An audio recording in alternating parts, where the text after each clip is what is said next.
Y siguiendo finalmente el tema de cocos gram positivos, vamos a conversar y vamos a revisar ahora el género Enterococcus. A pesar de que esta bacteria no tenga un gran impacto en cuanto a la transmisión zoonótica o de su mantenimiento en el ambiente, esta bacteria genera o causa graves problemas de infecciones intrahospitalarios o nosocomiales. Y es que la misma posee características de supervivencia en el medio intrahospitalario y es de muy fácil transmisión a través de los objetos inanimados y de la misma superficie del personal de salud. Cabe destacar que esta bacteria se caracteriza por ser simbionte de la microbiota intestinal humana y de varios rumiantes y animales que son reservorios del mismo.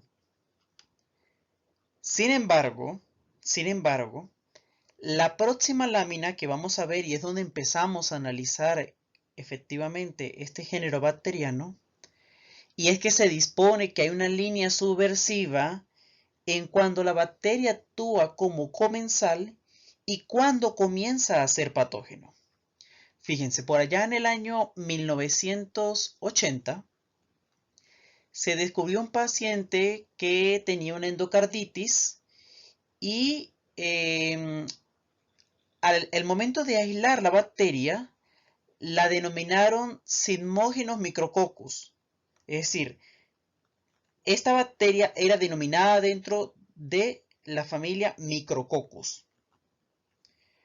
Luego, posterior a los descubrimientos de Rebecca Lanfield, se denominaron como Streptococcus del grupo D. Y posterior a los eventos de secuenciación masiva, de caracterización, de mejores técnicas en la bacteriología, los estudios genómicos, se llegó al consenso de que esta tenía que ser una especie diferente y se denominó Enterococcus por allá en el año 1990. Regresemos nuevamente otra vez al 80. Le aislaron esta bacteria a un paciente que tenía endocarditis, le hicieron las pruebas bioquímicas, identificaron adecuadamente la cepa encontrada que estaba generando esta enfermedad cardíaca infecciosa y notaron que era muy diferente a lo que en aquel entonces se llamaba género Micrococcus, porque incluso Staphylococcus aureus pertenecía a ese género y a esa especie. Con la posterior identificación, cabe destacar que se empezó a dilucidar que efectivamente esta bacteria, que era simbionte, ya empezaba a tener un papel propio patogénico. Y es que ahora los clínicos y los investigadores específicos en esta bacteria la han denominado propiamente como una bacteria patógeno. ¿Qué sucedió? Que luego del aislamiento se empezaron a corroborar los postulados moleculares de Koch, sobre todo en la transmisión de genes de resistencia.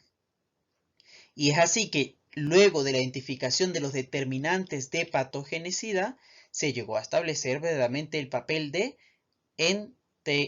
papel patógeno de los enterococos.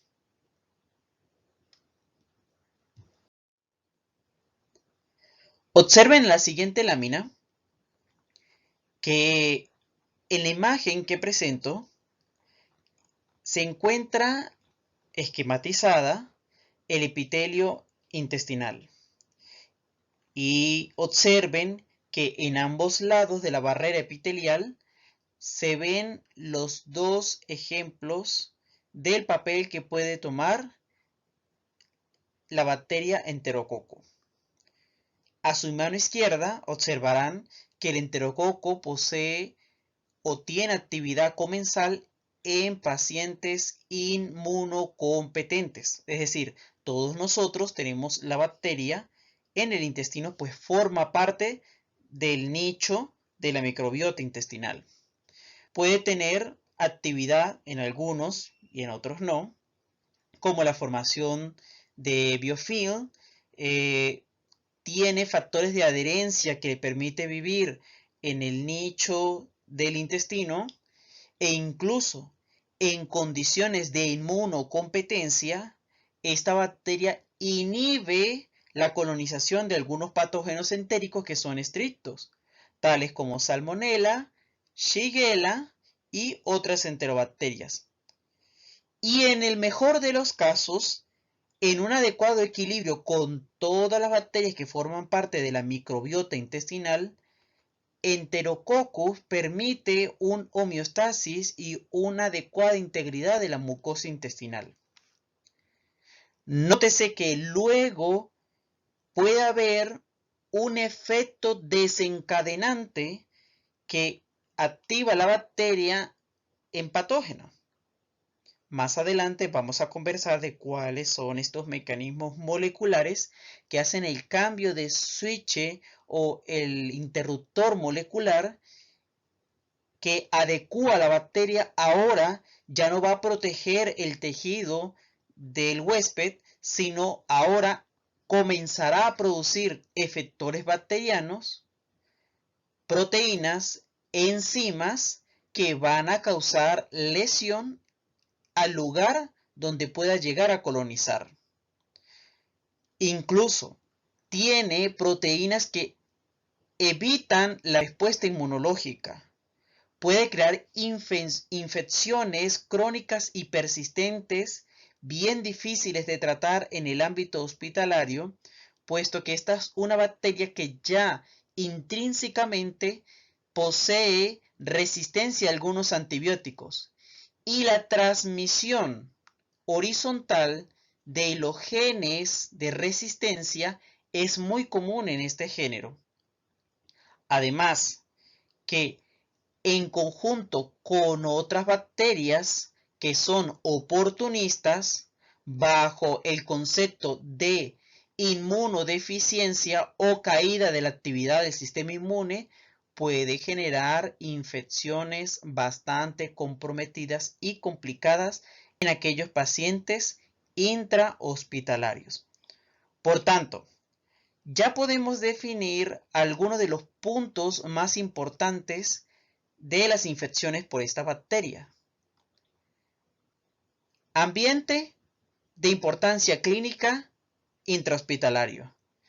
Condición clínica que es más afectada a aquellos pacientes polimedicados y pacientes inmunosuprimidos. Por otro lado, entonces observamos que hay un cambio de su papel como simbionte o comensal a un papel patógeno propiamente. Más adelante vamos a observar cuáles son aquellos lugares o cuáles son aquellos tejidos que esta bacteria puede colonizar y puede infectar y a su vez generar enfermedad infecciosa. Aunque antes de ingresar a conocer los determinantes de patogenicidad y elemento patógeno de esta bacteria importante intrahospitalaria, hay que evaluar cuáles son las características bacteriológicas para su adecuada identificación. Cuando se extraen las muestras clínicas, es general o hay una correlación que donde se aísla Streptococcus también hay enterococos, o por su lado inverso, donde hay enterococos a veces se identifican Streptococcus. Y más aún, es más difícil identificar por la morfología y las características de lanceta entre Enterococcus y Streptococcus pneumoniae.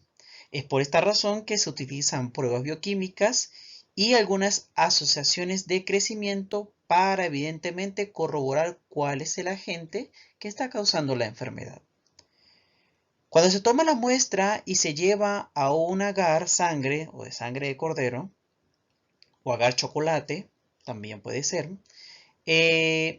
Cuando crecen las colonias, lo primero que se va a identificar en el campo visual es que se van a ver cocos gram positivos, efectivamente, cuando se hace la tinción de Gram, y que según sus características de agrupación o de disposición, es que ellas están en parejas o en cadenas muy cortas. No son cadenas tan largas como los estreptococos y por esas razones que se le denominan o que se le hace la alusión de cadenas cortas y por ende es muy fácil asociarlo a enterococos. Pero la disposición de pareja es la que hace más difícil la identificación para diferenciarlas de un Streptococcus pneumoniae. Salvo que el lugar de la toma de muestra puede ayudarnos a indicar esto. ¿Por qué razón? Los enterococos están asociados a infecciones del tracto gastrointestinal, infecciones urinarias y en otros lugares que más adelante la vamos a ver. Y Streptococcus pneumoniae fundamentalmente se asocia a enfermedad neumónica, a sinusitis y a infecciones óticas. Una de las características bioquímicas que es fácil identificar en este grupo es que son catalasa negativo. Es decir, cuando se hace la prueba de la catalasa, la misma va a dar negativa y esto ya nos va a ayudar en el checkpoint para decidir si es un estreptococo o si es un enterococo. Cuando se cultiva en agar sangre de cordero, se va a ver que en algunos casos, aquí cabe aclarar que no son todos, puede no haber hemólisis en las colonias, ya esto se lo expliqué previamente en la clase de estreptococo. O en algunos casos puede haber alfa o gamma hemólisis, esto según la especie y según las características en el condicionamiento del cultivo. Incluso el Murray habla de que hay hasta beta hemólisis. O sea, no es una característica que la hemólisis debe aparecer sí o sí para identificar el enterococo. Puede no haberlo, como puede haberlo. En condiciones de crecimiento de cloruro de sodio, se sabe que estas bacterias crecen en un porcentaje cuando el medio tiene 6.5 de cloruro de sodio. Sabemos que la mayoría de las bacterias, algunas pueden crecer y otras, la alta concentración de osmolaridad o de solutos puede inhibir el crecimiento de las mismas. También puede haber un rango en el crecimiento de pH de 4.5 a 9.9 y la temperatura óptima de crecimiento para esta bacteria es de 10 a 45 grados centígrados. Ya cuando se está pensando que hay una infección por la bacteria que estamos viendo en este módulo y las pruebas bioquímicas estén direccionando que es el agente etiológico, más aún el nexo clínico y las características del tratamiento que hay resistencia, se puede corroborar con 3 pruebas bioquímicas específicas que van a esclarecer efectivamente si se trata del género Enterococcus. ¿Por qué razón? Ya les mencionaba previamente que es muy fácil confundir con las características fenotípicas de el Streptococcus pneumoniae, pero no hay confusión en las características bioquímicas para diferenciar estos dos géneros bacterianos de importancia médica. La primera de ellas es la identificación a través de la prueba de la optoquina. Y es que Streptococcus pneumoniae es sensible a este compuesto, mientras que los enterococos son resistentes a este compuesto. ¿Qué es la optoquina? Es un compuesto cuyo nombre químico real es L-etil-hidrocupreína. Usar cobre como un elemento de transición en la naturaleza o de forma aislada va a hacer transición entre los electrones que hayan de los compuestos macroscópicos o los compuestos macromoleculares presentes en la célula y va a causar oxidación. Este metal de transición, para poder estabilizarse, roba electrones y de algún modo va a ejercer un efecto. En este caso sería la muerte o la viabilidad de las células. En el caso del estreptococos ya le dije que era sensible. En el caso de los enterococos, cuando se ponen los discos con la sustancia de la optoquina, evidentemente las colonias de los enterococos permanecen viables. La segunda prueba bioquímica es cuando se observa en una batería que ellas evidentemente hidrolizan la esculina cuando tiene 40% de bilis. ¿Qué es esto? En los laboratorios de bacteriología se usa un agar llamado bilis esculina, que a veces las siglas le denominan el medio BEA, y que no es más que el componente principal del medio. Son sales biliares que se viene identificando como el ingrediente selectivo, y la adición de esculina es el elemento que va a permitir diferenciar por las características bioquímicas de la bacteria. En este caso, los enterococos van a degradar este compuesto, y lo que va a suceder es que la hidrólisis va a reaccionar con el citrato férrico que se encuentra dentro de la batería, produciendo un viraje en el color del medio. Por esta razón pueden ver en su imagen, en la pantalla a la izquierda, cómo se tienen dos tubitos de borosilicato con este agar BEA, y a mano derecha de la imagen ven el control donde está el medio BEA sin reaccionar con algún componente, y la prueba bioquímica a la izquierda, donde se ve cómo el compuesto, cómo la esculina ha reaccionado con el citrato ferroso, y de esta forma el viraje es el indicador positivo o la presencia de la enzima que se va a encargar de producir el compuesto para generar el cambio de color en el agar. Para repasar: hidrólisis de la esculina, positivo; resistencia a la optoquina, positivo; y finalmente se encuentra la prueba de la PGR, que tiene que dar positivo finalmente para lograr identificar el enterococo. ¿De qué se trata realmente esta prueba? Es para confirmar la actividad enzimática de la L-pirrolidonil aramidasa, es decir, el enterococo posee esta enzima.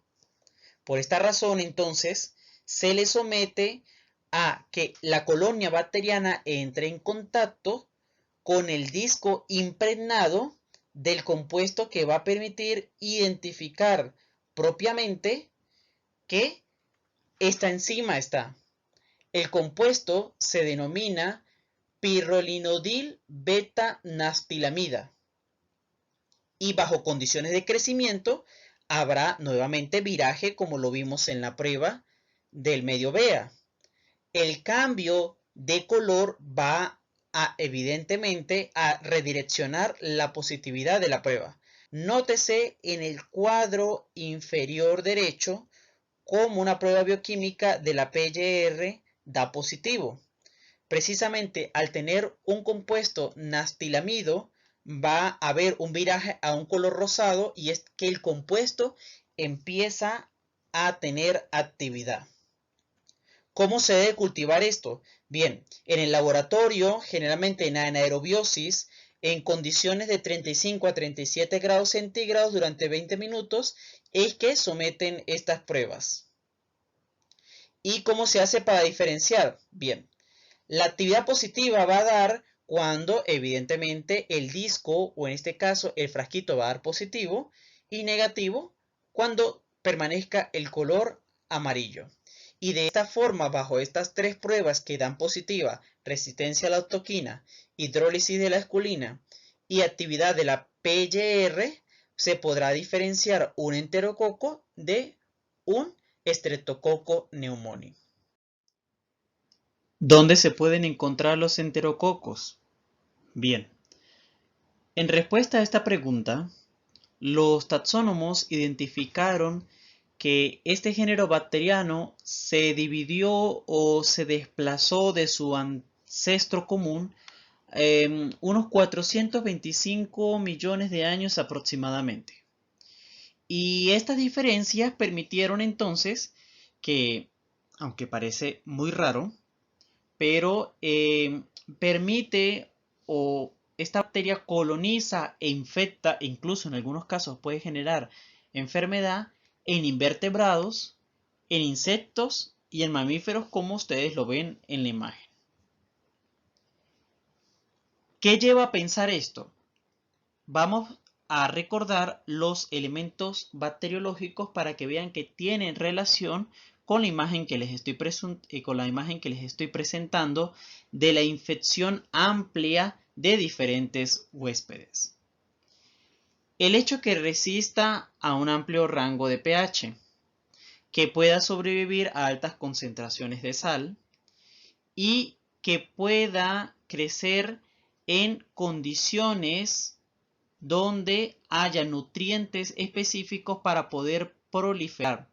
Y es por esta razón que en el humano, cuando se está llevando a cabo el proceso del parto, cuando el producto del embarazo pasa a través del canal de parto, una de las primeras bacterias que coloniza al lactante al momento del nacimiento es este género bacteriano. Coloniza fundamentalmente el tracto gastrointestinal y es el lugar, el nicho, donde la bacteria puede vivir en condiciones en simbiosis adecuadas. Cuando la microbiota está equilibrada la vamos a llamar eubiosis. Cuando la eubiosis esta le permite, la bacteria genera condiciones o interacciones con las otras bacterias de la microbiota que le van a generar un efecto de protección, en este caso al lactante. Sin embargo, por permanecer en el tracto gastrointestinal, precisamente es que le permite transmitirse mediante la vía fecal oral a otros huéspedes y en otras condiciones. Es por esta razón que la bacteria se puede encontrar en el agua o en el suelo o vivir también en los lugares de superficies inanimadas y por esto es que se describe que su presencia o hasta omnipresencia en los ambientes hospitalarios. Puede encontrarse en la superficie desde un estetoscopio hasta la bata del médico, la corbata o incluso en las barandas de la cama de los pacientes, en los equipos de ventilación mecánica e incluso en el equipo de infusión intravenosa.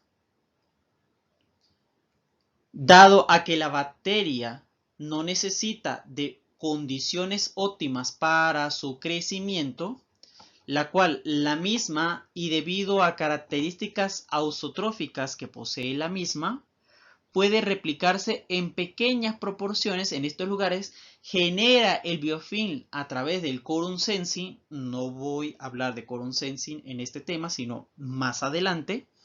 Es un proceso complejo y bastante molecular, pero que le permite a las bacterias mantenerse en contacto para generar un ambiente propicio y poder sobrevivir en el medio donde se encuentre.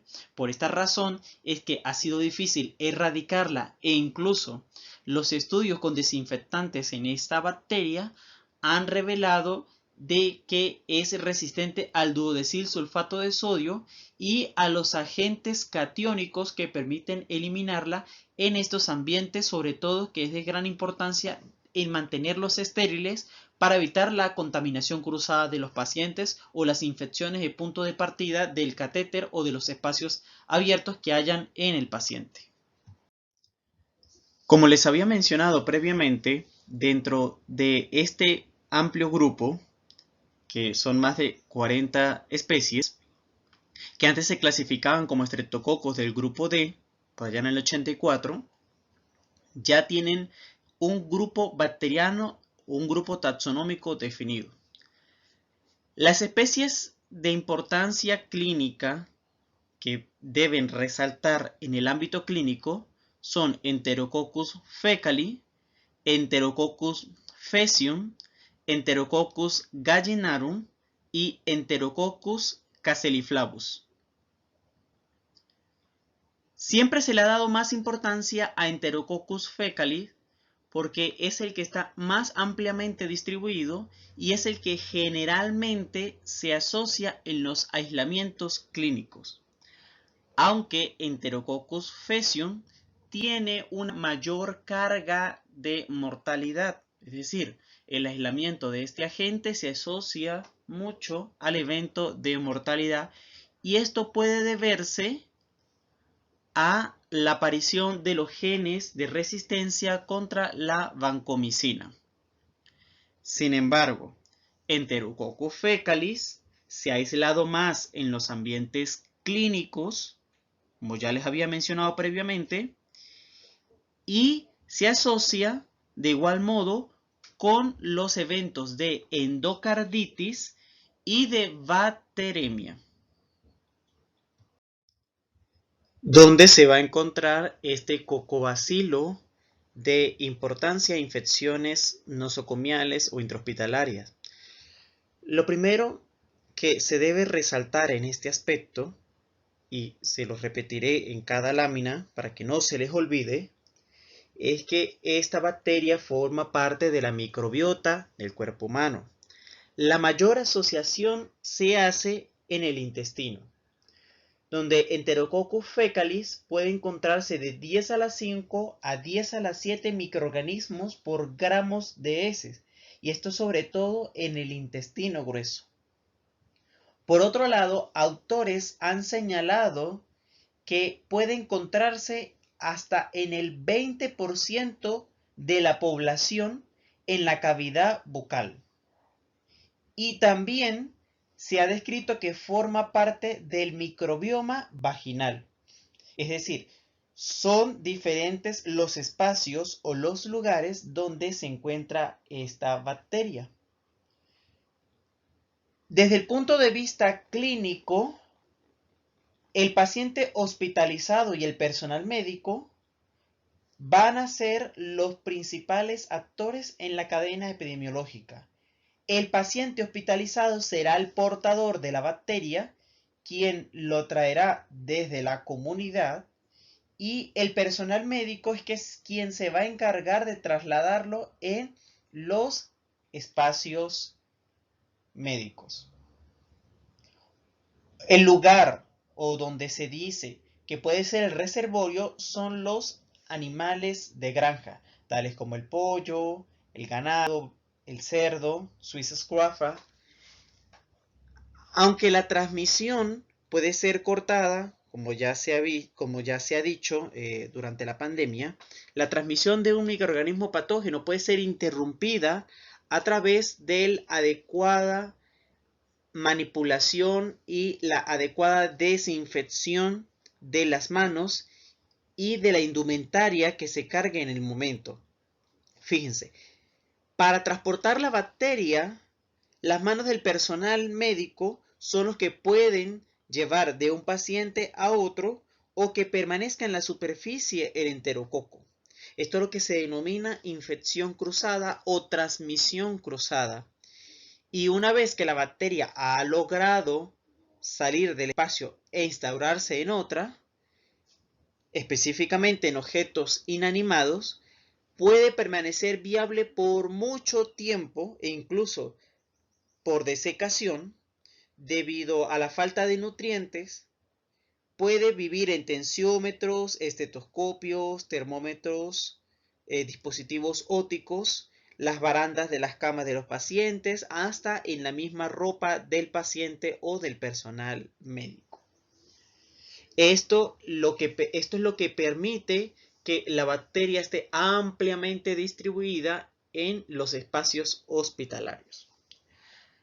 Una de las razones o una de las explicaciones que siempre les doy acerca de esta bacteria es que es resistente a los antibióticos. Y dicho mecanismo se explica puesto que los científicos o los microbiólogos han asociado que una vez que el enterococo llega durante el momento del parto o posterior al nacimiento en el niño, el enterococo tiene que enfrentarse a la renovación o a la descamación epitelial y a la formación de las capas de mucinas. Este evento hace o ha hecho que los enterococos hayan evolucionado y creado un sistema de agregación, de adherencia y formación de biofilm en las criptas intestinales. De manera tal que la formación de estos compuestos o la renovación epitelial no sea un evento perjudicial para la bacteria. Por esa razón, se ha dicho que no se abuse del consumo de antibióticos en enfermedades virales o en infecciones que no lo ameriten, porque el consumo de los fármacos en muy bajas concentraciones cuando llegan al colon después que han hecho la absorción, el efecto del primer paso en el hígado, las remanencias de las moléculas que quedan en el intestino llegan hasta el colon y en pequeñas cantidades generan tolerancia en estas bacterias.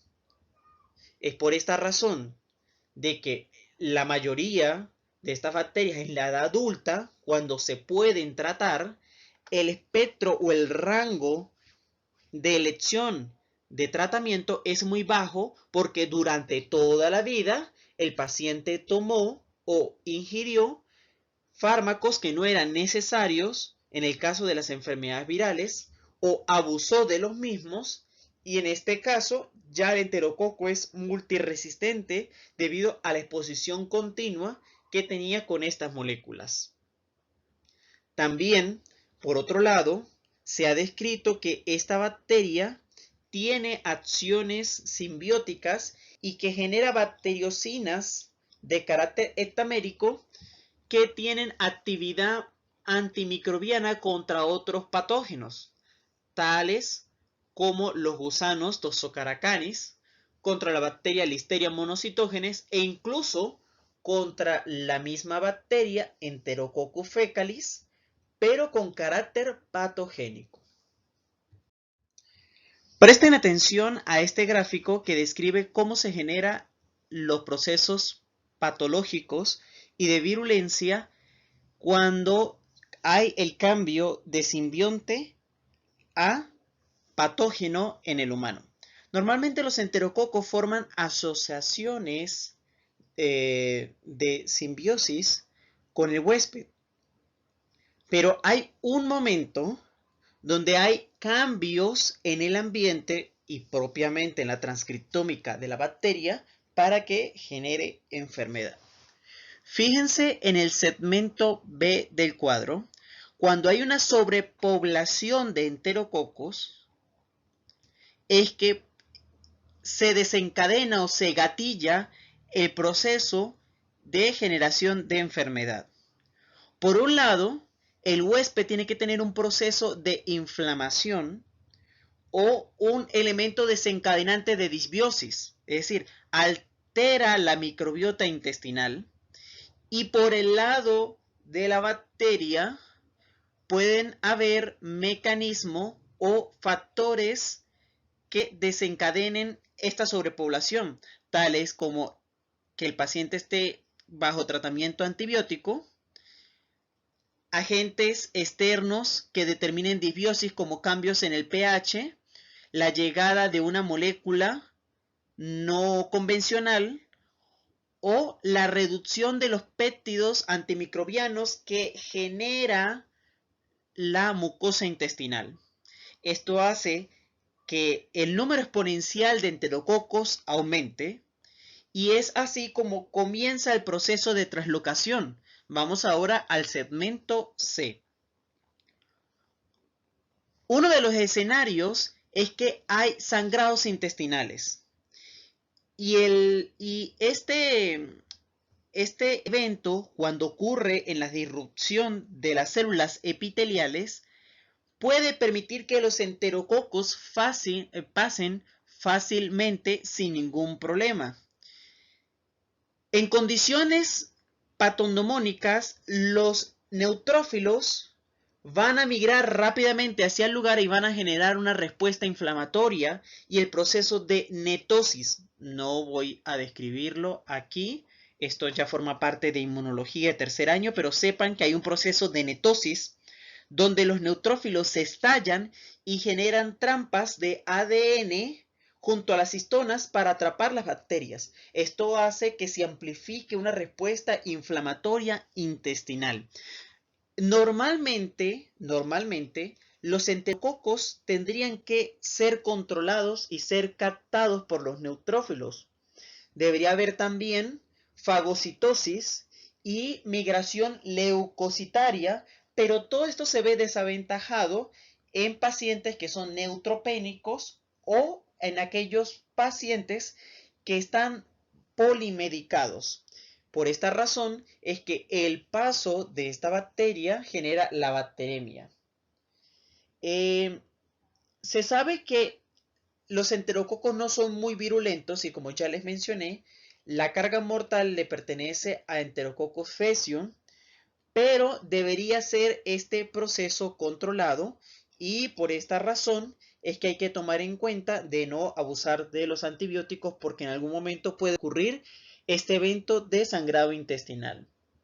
Recuerden, los enterococos son habitualmente resistentes a oxacilina y las cefalosporinas y las otras especies que no son de importancia le transmiten plásmidos que luego van a adquirir resistencia a aminoglucosia y vancomicina. Eventos de sangrado intestinal, hay que tomar en cuenta estas resistencias porque hay que definir un tratamiento empírico inmediato. Luego, cuando no hay sangrado intestinal en otro contexto, los enterococos exhiben un exopolímero que son glicosaminoglucanos de múltiples uniones beta 1,6 que les permite atravesar los puentes intercelulares y de esta forma podría pasar del lumen intestinal a la lámina propia. Por otro lado, se ha descrito que en condiciones virulentas, enterococos que adquieren mejores condiciones para producir efectores bacterianos, producen gelatinasa y rompen las uniones intercelulares y los puentes de unión intracelular, que a su vez la gelatinasa de igual modo rompe el colágeno que se encuentra inmediatamente en la lámina basal del epitelio intestinal. Este rompimiento va a activar dos elementos: el receptor de proteasas del huésped 2 o PAR2, que inmediatamente genera una respuesta de sensibilidad visceral, una respuesta inflamatoria, y se activa la metaloproteasa de matriz extracelular número 9, que favorece el rompimiento de estos elementos o de las estructuras celulares y permite que los enterococos puedan pasar hasta la lámina propia y, posterior a ello, a la circulación sanguínea. También, por otro lado, se ha descrito que los enterococos pueden hacer translocación a través de distintas células del epitelio intestinal, bien sea por transitosis, puede hacerlo a través del paso por las células de Glovet, como se los expliqué en Listeria monocitógenes, o puede ser fagocitada por macrófagos y células dendríticas que se encuentran asociadas a la lámina propia, y el enterococo puede vivir dentro de estas células.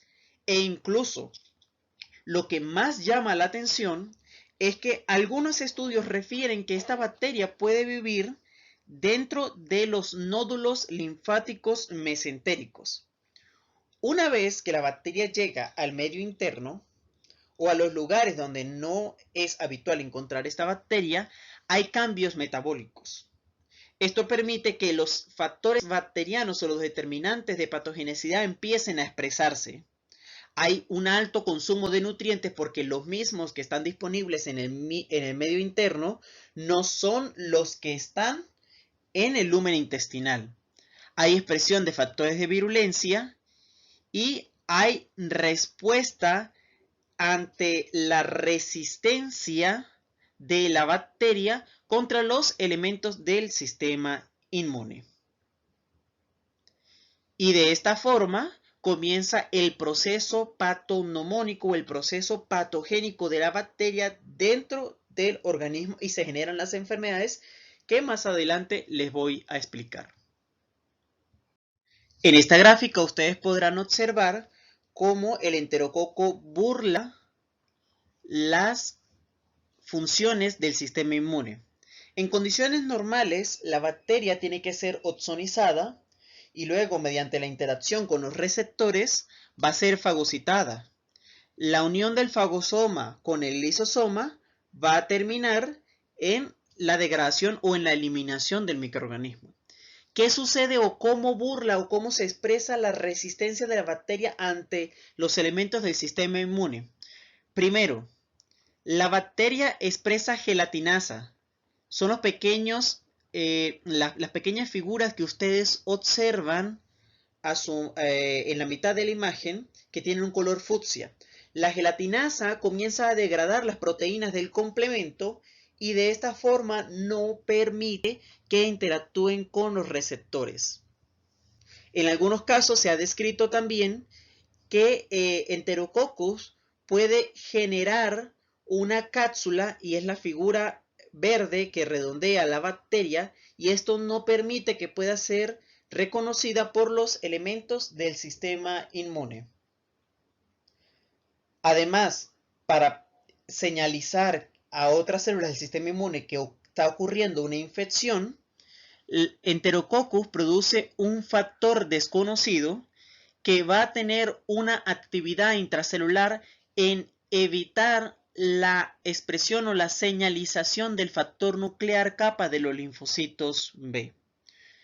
De igual modo, paralizar las células del sistema inmune y evitar que éstas generen una respuesta, Enterococcus va a producir una hemolicina que va a degradar o va a generar poros en las células del sistema inmune.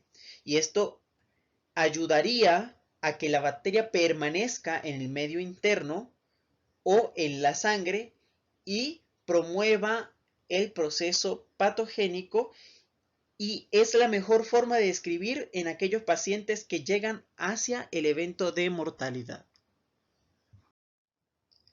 Si ustedes se preguntaran qué tipo de pacientes o qué tipo de condiciones son las que podrían establecer o asociar o permitir una infección exitosa por enterococos o el cambio, el paso de ser simbionte a ser patógeno, se pueden enlistar estos factores de riesgo o aquellos elementos que permiten que se establezca dicha asociación infecciosa.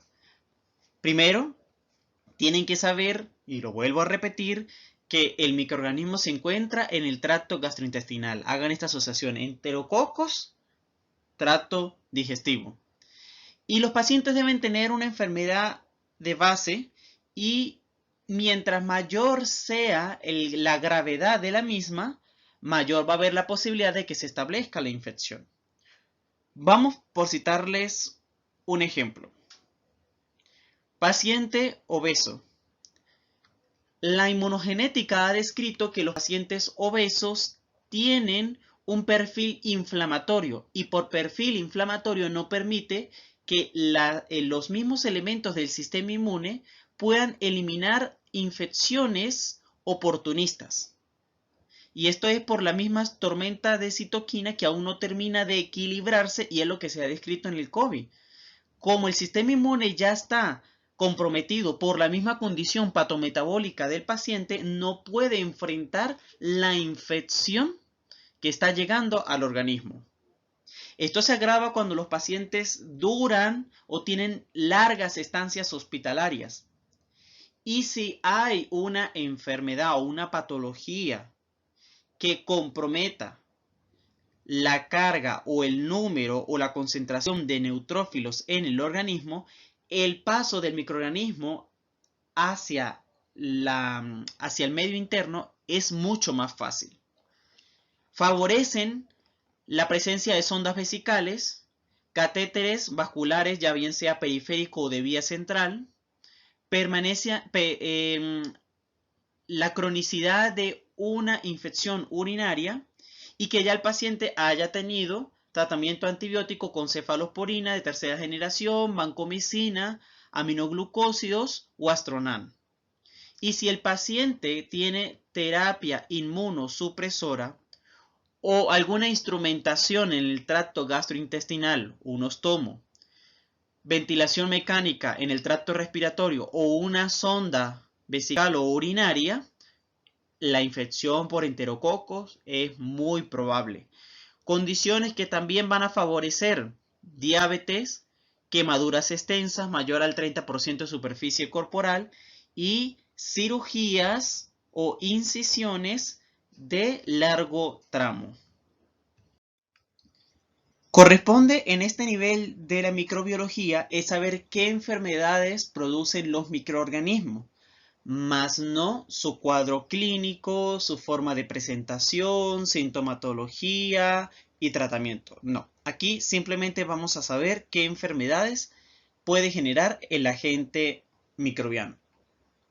Les vuelvo a repetir, lo más importante que ocurre en la infección por enterococos de importancia son los pacientes hospitalizados o las infecciones intrahospitalarias o nosocomiales, como les estén llamando ahorita. En el 2010 se dejó de usar la palabra nosocomial, pero la gente reiteradamente pide que se use nosocomial. Entre las infecciones más importantes que puede generar esta bacteria son las infecciones urinarias. Y esto puede deberse a la cateterización o al uso o empleo de instrumentación urinaria. Llámese catéter, llámese sonda, cualquier otro instrumento que altere la anatomía del tracto genitourinario en el proceso de hospitalización.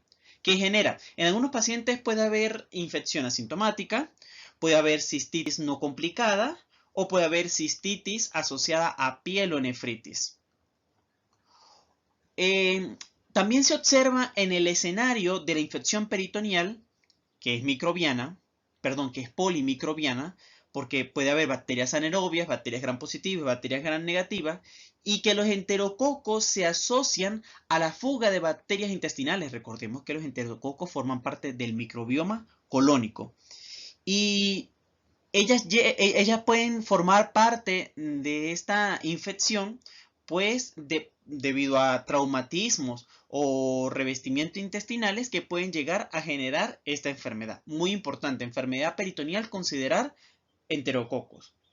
También puede haber contaminación de heridas. Y cuando hay enfermedades por implantación o infecciones por implantación, puede ser el punto de partida para generar infecciones en el corazón, específicamente en el endocardio, y generar una endocarditis. Otras enfermedades que se han descrito también son las bacteremias. Recordemos que es cuando llegan las bacterias a la sangre y las interacciones entre los antígenos y el sistema inmune generan respuestas inflamatorias que terminan en sepsis. Ya les mencioné la endocarditis, puede haber sepsis neonatal, meningitis, infección de heridas, y algo muy importante es que también los enterococos se asocian en pacientes con carcinomas, puesto que cuando hay disminución de la actividad del sistema inmune y politratamiento, un paciente polimedicado, recuerden que además es asociado con el proceso de neutropenia propio de la enfermedad oncogénica, los enterococos pueden burlar las barreras primarias epiteliales y pueden generar enfermedad sistémica. También se ha descrito y se ha asociado la enfermedad de las vías biliares y algunos trastornos gastrointestinales.